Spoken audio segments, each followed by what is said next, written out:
Est-ce que tu as des œuvres à toi Non, pas encore. Pas encore. Elles sont en gestation. en gestation? Oui.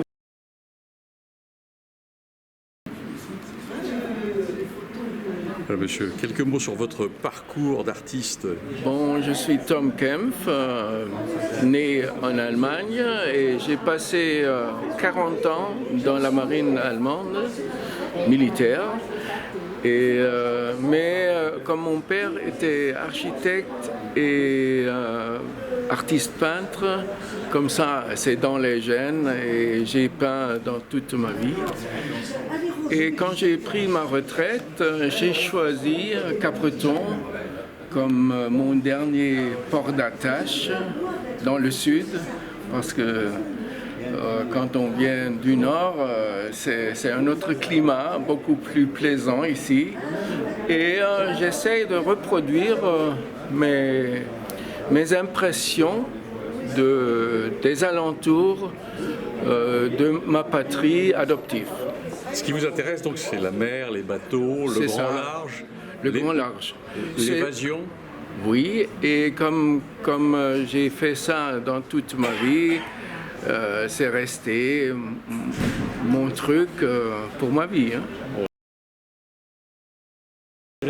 C'est l'air, l'eau, les odeurs. Je essaye de reproduire les alentours de ma patrie adoptive maintenant, avec les couleurs vives et intenses et chaleureuses de ce coin du monde.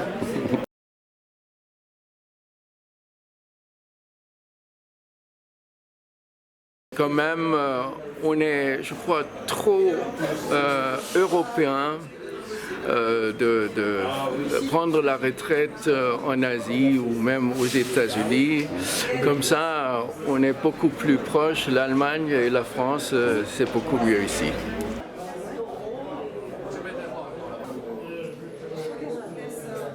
Et vous avez un bateau vous-même? Vous naviguez maintenant?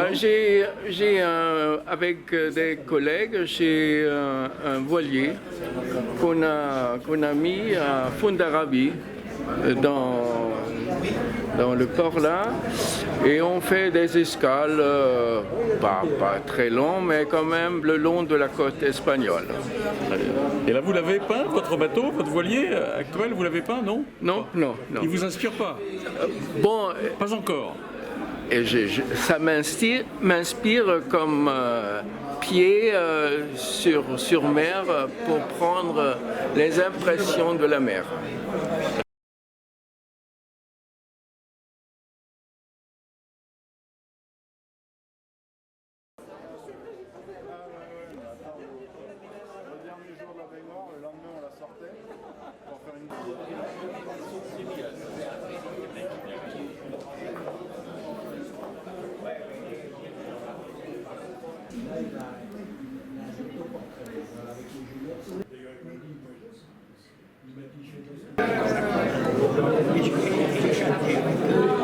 Vous êtes un amateur de corrida, monsieur, ou pas? Alors corrida, oui, à cause des taureaux et des toreros qui sont très beaux. Après avoir une passion complète de la corrida, non, je m'inspire de beaucoup de choses, de la nature, des êtres. Donc la corrida fait partie, oui, d'un de mes sujets au niveau du travail. Et pourquoi un amalgame de taureaux? Habituellement, Parce que je les aime bien libres. Ah Je oui. les aime sauvages, en Camargue, en Espagne. Je les aime pas enfermés, les taureaux. C'est pour ça que je les représente souvent sous cette forme libre et sauvage. Je suis sculpteur fondeur. La plupart du temps, les sculpteurs sont des artistes plasticiens et ils laissent aux fondeurs le soin de réaliser les pièces. Ouais. J'ai cette double étiquette depuis très longtemps, mais ça fait plus de 30 ans que je suis fondeur et sculpteur.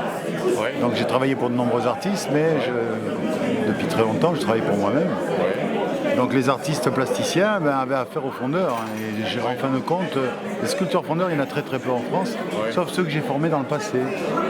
Oui, parce que vous êtes enseignant également. En même temps. Vous enseignez l'art de la fonderie, de bijouterie, et de fonderie d'art.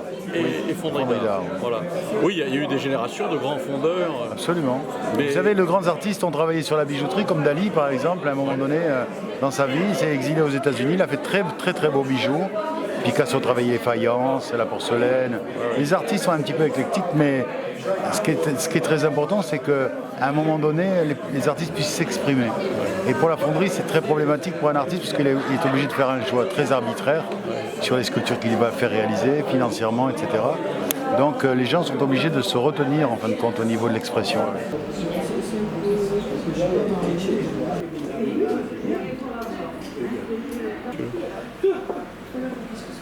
Vous êtes combien en France? Vous n'êtes pas très nombreux.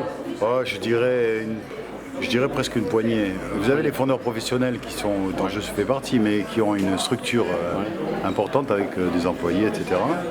Comme Coubertin, que je connais bien, Fonderie Coubertin, etc., qui sont une grande fonderie qui date de plusieurs siècles quelquefois, et qui travaille pour des artistes, uniquement pour des artistes ou des commandes d'État. Puis vous avez les nouveaux sculpteurs fondeurs maintenant que j'ai formés. Création. Voilà, l'artiste est plasticien en même temps, réalise. Vous construisez, voilà, avec la technique de la fonderie Serre Perdue qui remonte à plus de 3000 ans, puisque c'est la Mésopotamie, le fameux bassin Irak-Iran, où cette technique a été inventée. Donc les œuvres d'art, c'est très très particulier. Quand on appelle une pièce œuvre d'art, c'est-à-dire qu'elle a été éditée au maximum à 8 pièces numérotées en chiffres arabes et 4 pièces numérotées en épreuve d'artiste. C'est-à-dire 12 au total pour un artiste, c'est pas beaucoup. Moi je travaille beaucoup des pièces uniques. Toutes les pièces qui sont ici sont uniques. Là, les taureaux, c'est des pièces uniques. Uniques. Si j'en refais, ils seront différents. Voilà, c'est des pièces 1 sur 1. Il n'y a pas de reproduction.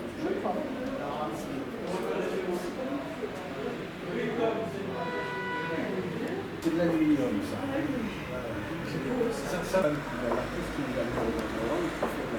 Et alors donc votre inspiration, on a parlé des taureaux, on voit d'autres œuvres où il y a un mélange d'argent, d'aluminium, de grès, de faïence. Oui, alors l'aluminium, pourquoi? Parce que l'aluminium est un matériau, j'ai commencé l'aluminium il y a une quinzaine d'années. Tout le monde me disait, oh l'aluminium ça a une connotation un petit peu péjorative, de matériau un peu industriel. J'ai trouvé ce matériau extrêmement contemporain même à l'époque. C'est pour ça que j'ai travaillé très tôt. Je commence pas à être copié, mais de nombreux artistes travaillent ce matériau maintenant. C'est un matériau sublime pour le travail de matériau design, avec très contemporain. Où la lumière et les volumes s'allient très bien avec ce métal.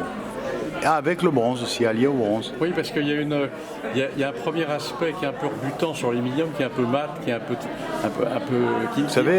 qui renvoie pas la lumière. Vous savez, avec du fer, on fait des Ferrari, hein, mais on peut faire aussi des 2 chevaux. Hein. Donc le bronze, il sert à toute chose, mais Ferrari, c'est ça.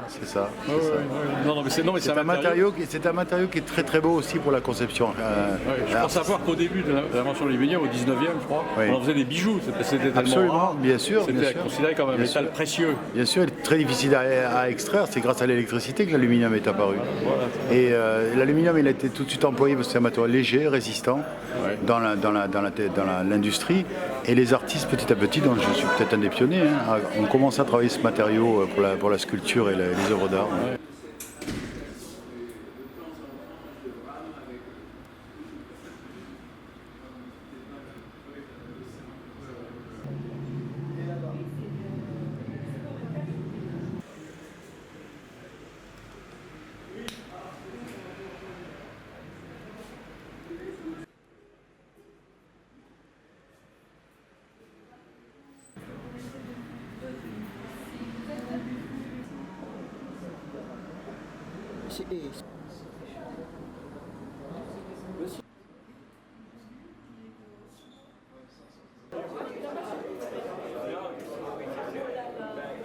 Les organisations des affaires culturelles, vous voyez, ça marche relativement bien.